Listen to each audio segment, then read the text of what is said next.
This is Agent Provocateur with Allan Walsh and Adam Wylde. Okay, so let me just, for anybody, I have to prep you before we get started here, anybody that's never been to a live podcast before, sometimes people treat it not like a concert, but like a poetry recital. So there's like, oh, should we talk now? Can we woo? So what I need from you when we do this is a little bit of energy back. So if you like something, cheer for it. So let's say London Knights. Okay, all right. Now, if you don't like something, you can boo. So I'll say Kitchener Rangers. There we go. Perfect. I want to introduce you today, and that was a great introduction, by the way. Thank you very much. Your French representation of those names is fantastic. He clearly doesn't watch our podcast. No, certainly not. It's definitely not coming from me. Allan Walsh is the co-managing director at Octagon Hockey. Today you're going to hear some stories from Allan, and yes, you will have some questions. We got about half an hour here for our show, and then about 10 minutes for questions. And you're going to hear a story about what it takes to take a risk and follow through on it. Allan, for me, is somebody that I definitely look up to, getting to know him over the last 4 years. Somebody that's taken tremendous risks in his life. And as he sits here now, a successful agent, you go, okay, well, he knew what he was doing. But there were plenty of times along the road where, Allan, you didn't. There were times where you thought, I think this is the right call, but I don't know. So you're going to hear a story about resilience, elasticity, perseverance today. And we're going to start with where you started, which is not only are you an enormous hockey fan. Ken Dryden was a god. You played hockey for McGill as the goaltender, correct? Yep. But you became a lawyer. And you didn't start in sports. You started at the LA prosecutor's office. So can we start there and talk about how you ended up there and what that experience was like? Sure. I went to law school with the idea that I was going to work in hockey in some way. That was my game plan. I never thought specifically about being an agent. I just knew I loved hockey. I knew a lot about hockey. At least I thought I did at the time. And I really, really wanted to work in the sport. And in my last year of law school, my best friend in law school with me sits down in a class and he goes, "Did you sign up yet?" And I'm like, "Sign up for what?" And he said, "Well, the LADA's office has got internships. There's a sign-up sheet. There were 15 spaces." He goes, go do this. I didn't even know what it really was about, but I ran out. There were 14 names already signed on the list. I was the 15th one. And then I found out they were only taking 5 out of the 15, and you had to interview. And I didn't even know that I was really going to interview. But I did, and I was offered this internship, which was awesome because I got to take one last class in my last semester of law school to ostensibly work 15 hours at the DA's office per year. And the unique thing about California is a law student who has completed 2 years of law school is allowed to appear in court as long as they have a licensed attorney sitting next to them. So within a very short period of time, I was going down to court as a third-year law student and doing preliminary hearings in front of a judge. And the way it works in California, no cases proceed by indictment with a grand jury. There's an arrest, charges are filed, an arraignment where the defendant pleads guilty or not guilty, and then the case gets put over to a preliminary hearing, which is showing probable cause that a crime was committed and that person sitting over there committed it. And you need to do that to then have the case proceed to trial. So it's an evidentiary hearing. They can last anywhere from 1 hour to 2 days, depending on the complexity of the case. And within a couple of weeks, I was handling assault with deadly weapons, burglaries, robberies, a lot of drug cases, and actually proceeded up to attempted murder. I was fascinated with being in a courtroom, and there's a judge, and I'm dealing with police officers and detectives and victims of crime. And I was somebody that I didn't realize it before, but I acquired a real outrage for the crimes that were being committed in my community, and really identified with the victims. And before you know it, I graduated from law school. I passed the California bar exam, and I'm hired as a deputy district attorney. And within a year, I'm in the hardcore gang division, which is exclusively prosecuting gang murder cases. And between the ages of 24 years old and 29 years old, I did nothing but literally be in trial 24 hours a day in murder cases. I tried 40 murder cases to a jury. That's a career. There were DAs who were in the office for 30 years and had not done 40 murder cases, and I did it in 5 years. And some of these cases were literally dropped on my desk a week before we were picking a jury. It was so bad in the sense that the office was so undermanned, understaffed, under-budgeted, that I would be doing a closing argument on a murder case. The judge would charge the jury. They'd go into the deliberation room. I would go into the courtroom next door and start picking a jury and have to take breaks to come back to take a verdict or deal with jury questions in the deliberating jury. I had 2 murder trials literally going on simultaneously. It was an incredible time. I learned a lot while I was doing it, and it certainly set me up for the next part of my life. So a lot of this conference has been about non-traditional paths into sports. Everybody wants to get into sports, right? You are 29 years old. You could have gone to a private firm, made hundreds of thousands more. You could have done anything at that point. And instead, you decide at 29, with all that success behind you, I'm going to take a complete risk, and I'm gonna go pursue what I've always wanted to do. What leads you to becoming an agent? Where do you make that switch? So it was in my last year in the DA's office where I started to feel that this was not something that I could do for the rest of my professional life. I was dealing with some really horrific murders, and dealing with and working closely with and identifying with the victims and the victims' families. I had one case where a 14-month-old young baby was in her father's arms, and a stray bullet in a gang shooting struck the baby, and the baby died in her father's arms. Stuff that would just horrify you. I had one case where a high school honors student was 16, 17 years of age. He had just been accepted to Stanford, and through a very unfortunate series of events, was killed by 2 gang members in an alleyway for $500 when he was trying to buy a gun. The family was completely destroyed. And all of this started weighing on me. And I felt like I was 29 going on 60 with the emotional baggage that I was picking up along the way. And there was a judge in the LA Superior Court who I tried my first case in front of, a legendary guy in the courthouse who was a former prosecutor. And he always called me kid. And he'd be like, hey, kid, come here.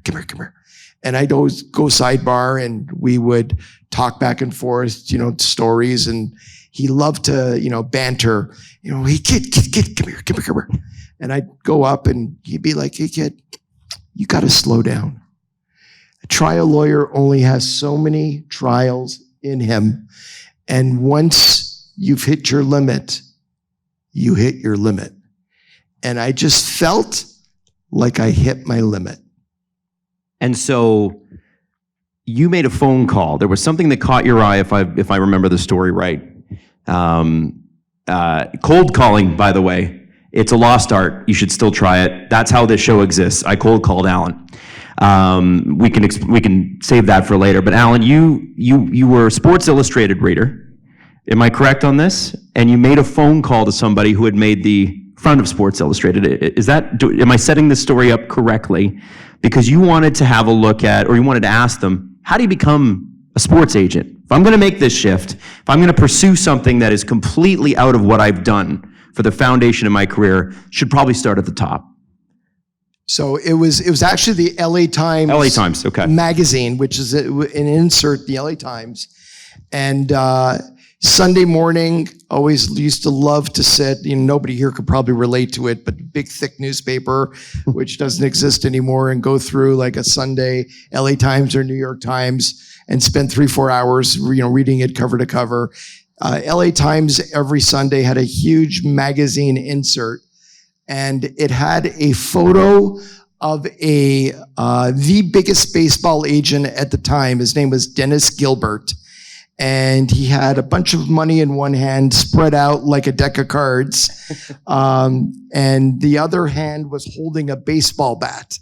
And the headline was, the most powerful man in baseball. And it listed his clients that he recently signed to massive deals. And he represented Jose Canseco, Mark McGuire, Barry Bonds, Ricky Henderson, a lot of the biggest names of the game. And I looked at that and I was like, wow, agent, that is something that can be interesting. So Monday morning, I got his number from the telephone book. That's something else that you folks probably have never heard of before. It used to be something that'd be in all of our homes, about, this thick for a big city. And I found the name of his agency and I called the office, because this is before cell phones. And I said, is Mr. Gilbert there, please? And 1 minute of sitting on hold, boom. This is Dennis Gilbert. How can I help you? And I'm talking to him. And I said, hi, Mr. Gilbert. My name's Allan Walsh. I'm a deputy district attorney here in LA. Am I in trouble? I'm like, no, you're not. I said, I saw this wonderful profile on you in the LA Times, and I was just wondering if I can ask you one question. I'm intrigued about becoming an agent. I have a little bit of a background in hockey. I was born and raised in Montreal. How would someone like me get started? I want to know, how do I begin? I'm a DA. I'm trying murder cases. I leave the DA's office. Give me some advice, if you can, about what I do from here. And he goes, well, kid, you gotta have balls. I was like, okay. Thank you, sir. Is there anything else? Kid, I'm giving you the answer here. You gotta have balls. I said, I got it. Okay. But what would be the first thing? How do I get, kid, stop. I'm telling you, you gotta have balls. I'm like, okay, Mr. Gilbert, thank you very much for your time. It's been wonderful talking. Anytime, kid, anytime. Now, that would be early 80s slang for guts, or early 90s slang, I think, for guts. If you guys are going into business, this is, and this has been a theme throughout all these great presentations that you've seen today. I see everybody coming up and introducing themselves to the panelists and that sort of thing. Doing that alone takes guts. But leaving a job at close to 30 and it's not that it was not a glamorous job, Allan, but being a lawyer is seen as pretty glamorous. Moving over to the sports agency world, our perception of it is people like you or Tom Cruise in that movie who was in Show Me the Money, in which it's not like that. Especially when you're starting Says out. who? Well, okay, maybe it is. Depends on what kind of conversations you've had with some GMs lately. But I think, I think what people don't know about is the years of toil, the struggle that you had in getting to where you went? Now, I know obviously you started a company after that with a former NHL agent, but it required you to do a lot of hoofing, a lot of moving around. Can you tell us a little bit about that? Yeah, I was now on the hunt to become an agent. And I went on a lot of meetings with a lot of different people, learning a little bit from each meeting that I had. And through a series of connections and meetings, I was referred to a gentleman by the name of David Shadia. And for those of you who don't know the name, in the 1970s, David was one of the biggest agents in sports. At one time, he represented 140 players between the NHL and the WHA. He represented Fergie Jenkins when he was winning Cy Young Awards, hailing from Chatham, just down the street from here. He represented Reggie Jackson for a while, Vida Blue. He represented Andre the Giant. Just a very charismatic, mercurial guy. And in 1981, his marriage came to an end, and he felt the need to get completely out of sports, focus on his family, and was also a very high-profile attorney, set up a top law firm in Montreal. And while he maintained a lot of friendships in sports over the years, did not in any way work in the sports business from 1981 until the day that we met in 1995. And he agreed to meet with me for 20 minutes to give me advice on how to get started. And I went to the meeting hoping he was going to give me more than just tell me that I have to have balls. And we end up meeting together in his office. The 20 minutes became 1 hour, and we're still talking. Became 2 hours, became 3 hours, became hold my meetings and calls for the rest of the day. And 4 hours later, we were still talking. And at the end of the 4 hours, he said, "You know something? My biggest regret was getting out of the sports business. If you have some interest, maybe you and I can do something together."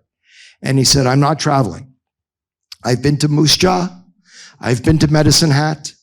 I've been all over Canada, and I'm never going back." David's tastes were more Greek islands than Moose Jaw. And he says, "If you're willing to be on the road all the time, I'd be interested in doing some kind of a deal with you." And we shook hands that day on a 50-50 partnership, and we remained partners together for 10 years. And part of our deal was each of us would pay our own expenses. Okay, so I resigned from the DA's office, and at the time I had $60,000 in a retirement plan. And I closed the plan, took the money, paid a 10% penalty, which you have to pay when you take money out early, paid taxes. It left me with about $30,000, $35,000. And at the time, I thought that was all the money in the world, and I could survive off of that money for at least 2 years. That money was gone in 3 months. Wow. Yeah. And it was so bad. Every credit card I had, and there was about 4 or 5, was totally maxed out. I was in Saskatoon. It was minus 30. I had just spent an entire day in a rental car driving around Saskatchewan, meeting with 15 and 16-year-old players and their parents. And I get back to my motel because I couldn't afford to stay in a hotel. And I walk up the stairs going to my room off the highway, and there was a lockbox on my door. So I go back down to the front reception area, and the gentleman informed me that my credit card was declined and I would need to pay cash to get back to my room. And what did you do? I did what any other 29-year-old You would can't do. sleep outside in Saskatoon, right? No, you can't. No. I called my father. Wow. Yeah. And, you know, when we talk about that, that's why I set this up, guys. And that was probably the hardest phone call I ever had to make. Well, so what was his Because reaction? I'm an attorney. I was trying murder cases. You're in LA.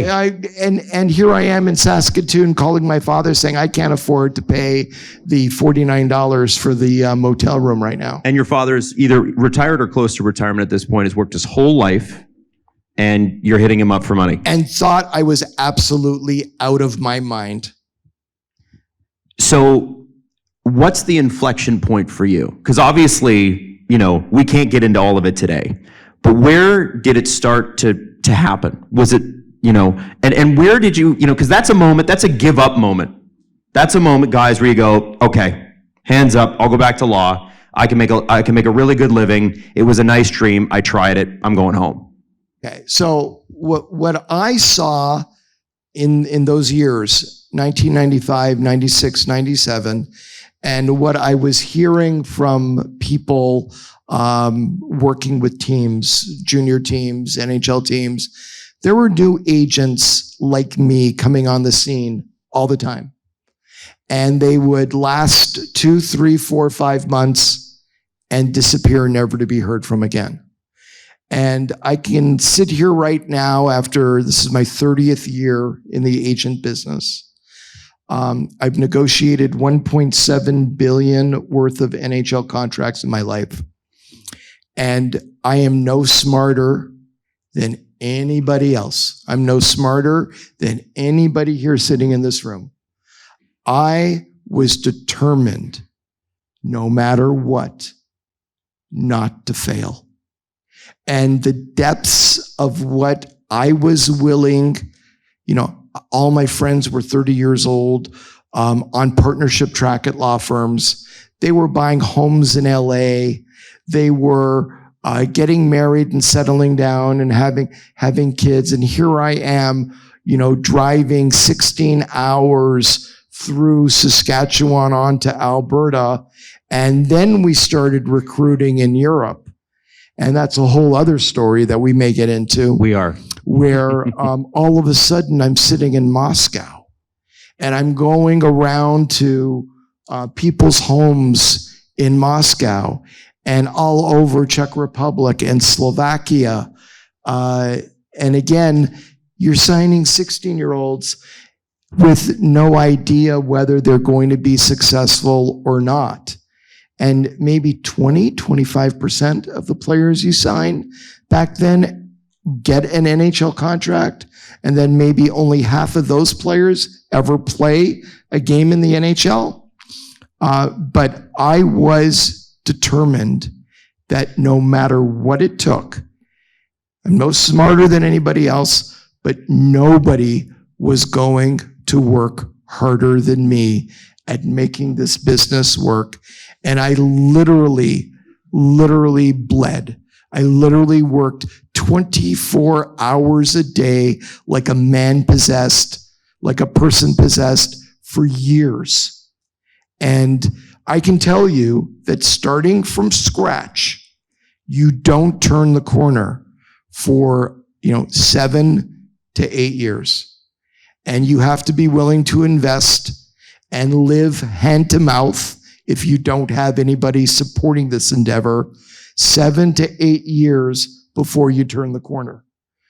Most people, 99% of the people, give up. They don't have 7 to 8 years of their life to give, and they still don't know whether it's going to work or not down the road. People would say to me, people would sit down with me, my father, people that I had in my life that I looked up to, and said, you have to have some sort of alternative plan just in case this doesn't work. And I refused to hear it. There is no alternate plan. This is going to work. I am going to be successful in building this business, or I'm going to die in the process. But you're here. But I'm here. So we kind of know how part of that worked out. Now, the rest of it, one day I'm hoping Allan writes a book. He's not going to do it yet because I think that'll be post-retirement because we got to name names, right? But no, yes. And let's add that there's no retirement on the horizon. Right, that's right. So, now co-managing director at Octagon Hockey. Octagon, for those of you who don't know, does every sport, and they do talent management in the United States and Canada. They're one of the biggest agencies in the entire world. Yep. And we won't get into how this happened, but eventually you build a business successful enough that Octagon goes, we want to buy it. And then Allan, and I don't know if this happened before or after. For those of you that don't know and don't follow hockey, one of Allan's things that he's really known for is finding the best talent in Czech, or the Czech Republic, as you may know it as. We just call it Czech now. And I'm wondering, how do you, from Montreal, Quebec, semi-bilingual? Like Marc-Andre Fleury says your French is terrible. Yeah, it's... It depends who I'm talking to. Okay. I mean, to me, it would be great. How do you go over there and set up that part of your business? Because it really has been your calling card. So I was at the NHL draft. I've been in the business for a couple of years, and I was beginning to recruit some really good young players who were getting drafted. And a group of NHL scouts from Czech Republic asked to speak to me. So I took a meeting. I sat down with them in the hotel restaurant, and there's 5 NHL scouts, and they explained to me that at the time in Czech Republic, there were 2 agents, and those 2 agents represented every player in the country. Either you were with Agent A or Agent B, and there was no other option. And each agent represented about 250 to 300 young players. And it was breaking their heart as they explained to me how so many good players with families who have the dream of playing over in North America were getting screwed over by these 2 agents. And they said to me, please, come to Czech Republic, come to Slovakia. We will introduce you to coaches, to general managers, to parents, to young players. At the time, I didn't have one client from Czech Republic, and I had never been there before. So after the draft and after it was like early August, I flew to Vienna, rented a car at the airport. And for those of you who ever were in Europe in the mid to late 90s, they only had a stick shift, of which I never drove a stick shift in my life. So was completely humiliated not being able to get the car into first gear as I tried to get out of the Vienna airport. You stall it a couple times? Did that a couple of times. I'm terrible with a stick shift. Finally got the car in first gear and got going, and from Vienna drove to Bratislava and met a bunch of people there, and that's Slovakia, and then came down to Ostrava and met a bunch of people there, and then drove to Brno, met a bunch of people there, players, parents, coaches, and then from Brno made my way to Prague. And I'd say in the course of 1 week, probably had about 60 meetings and met 60, maybe 70 people, and started planting seeds. And the one thing they asked me, are we ever going to see you again? Are you ever going to come back, or is this a one-time deal? And I made a promise to everybody that I met that I was coming back, and I was going to keep coming back. And I was going over 6-7 times a year and traveling all over Czech Republic. I mean, I can name you the cities, Olomouc, Jihlava, České Budějovice, Karlovy Vary, just driving, meeting.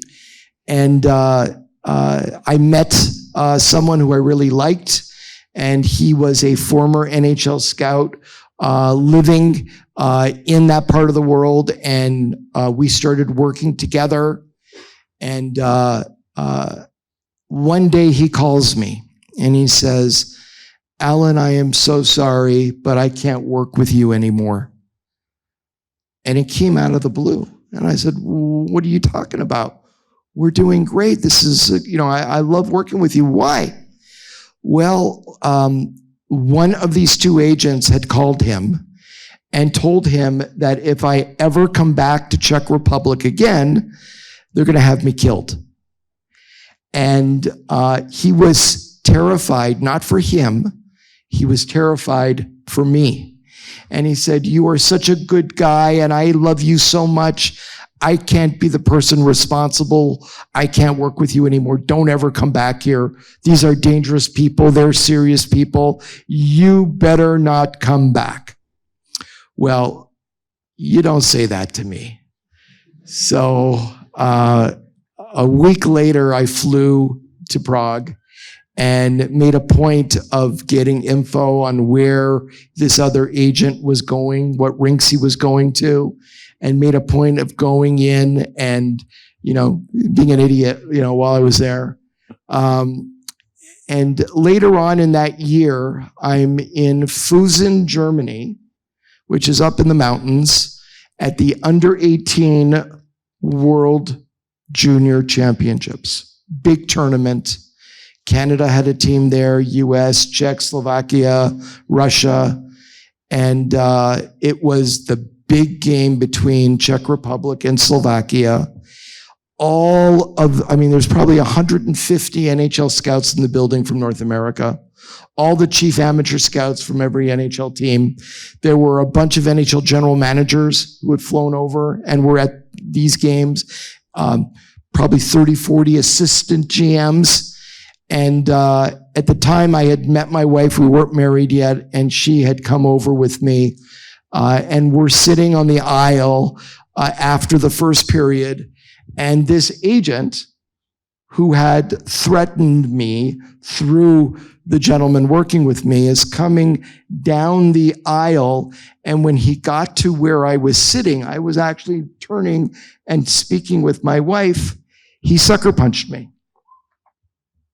And I'm kind of feel a motion on to my right. And as I'm turning my head, bam. And he starts screaming at me in Czech, which I don't understand. So he was kind enough to bring a translator with him who was standing next to him. And the translator is yelling at me, he is very upset with you. He is very angry with you. You come to his country and steal his business. And my wife's like, oh my God. And I kind of like react, and a bunch of scouts like jumped in between us and hustle him down the stairs. And I've got, a little welt that's starting to grow on my cheek. And a long time before that, one of my mentors gave me some advice. And for some reason, I started hearing those words in my head at that very moment. And that is, think like a lawyer. Think like a lawyer. So I was not going to fight this guy in Fusen, Germany. So I went down the stairs and I found the arena manager. And I said, I have been assaulted and I want to make a police report. And he said, no problem. Are you okay? He saw my face. I sat in his office. He gave me some water. Very nice guy. And about 20 minutes later, these 6 German commandos walk in with guns strapped around their legs. And they sit down with me and we talked, and former prosecutor, and we kind of bonded a little bit, and I fill out a criminal complaint. And they called the judge and they had me swear on the complaint, sign my name, and the judge authorized an arrest warrant. So it's now the third period, and this agent is sitting in the stands with all the parents of all his clients on the Czech team. and 4 commandos on each side start running up the stairs, pushing people out of the way, grab him, drag him to the stairs, pounce on him, handcuff him behind his back, and start dragging him down 18 stairs. They pick him up when he gets down to the ground level. One commando had a door on the side swing open. There was a paddy wagon with the doors open. They picked him up and ran him out the door and threw him into the paddy wagon. Door slammed, and the thing took off with sirens screaming. And everybody in the rink, general managers, some who are still in the NHL today, assistant GMs who are general managers today, everyone was just, including this guy's clients. There was a player on the Czech team who was 17 years old, and the agent had a meeting arranged, which he couldn't meet because he had other commitments at the police station.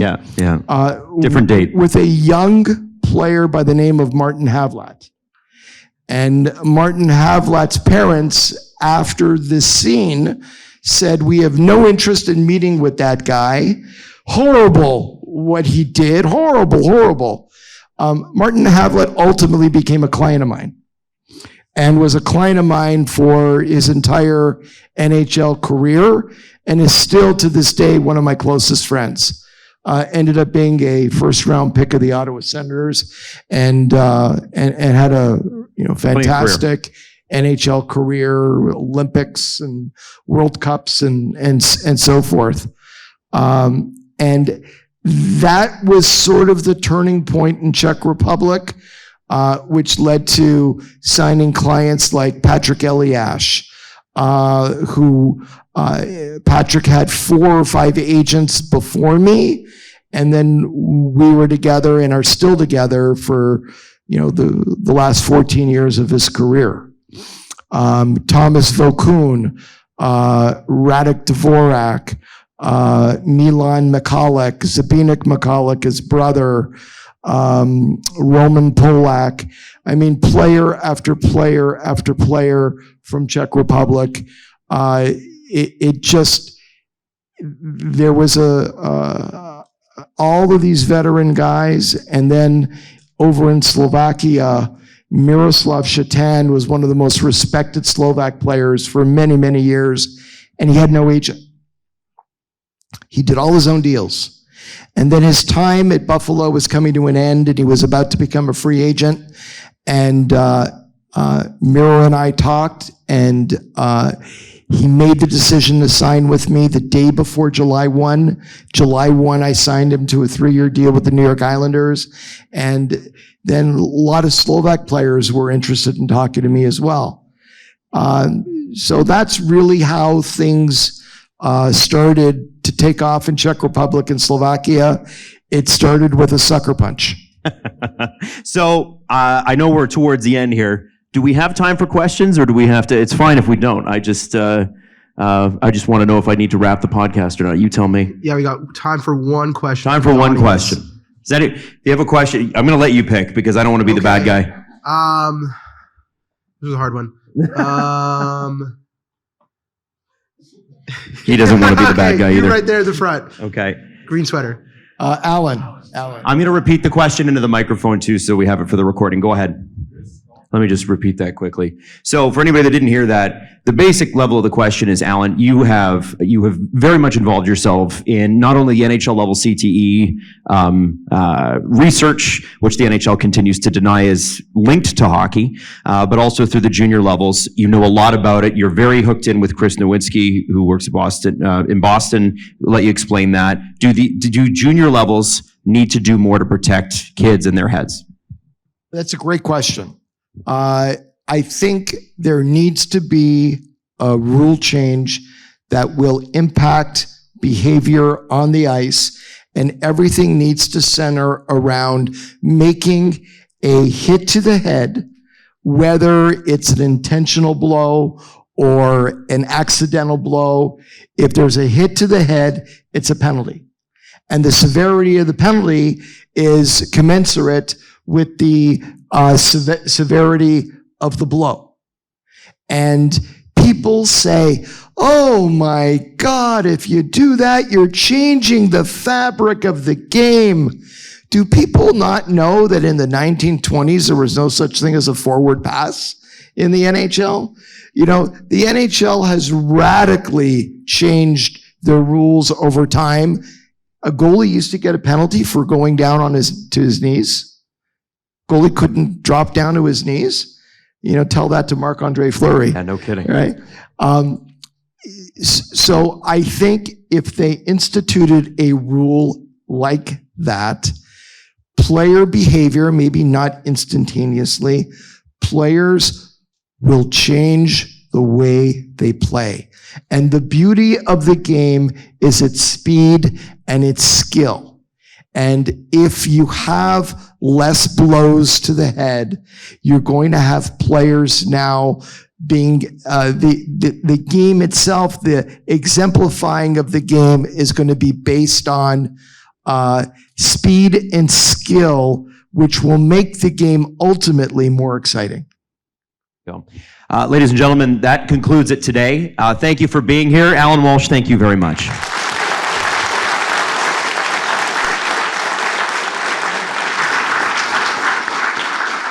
I just want to very quickly let everybody know that I'm not going to take off right now. Done. I'm going to go find a place to sit upstairs here with Adam and anybody that wants to come talk to us. Time allowing for the next part of your schedule, I'm happy to sit and talk to anybody.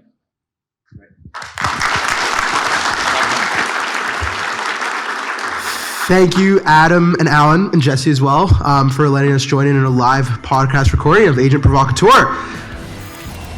This has been Agent Provocateur with Allan Walsh and Adam Wylde. Follow Allan Walsh on Twitter @WalshA. Subscribe wherever you get your podcasts by searching Agent Provocateur and hitting the subscribe button. YouTube.com/SDPN.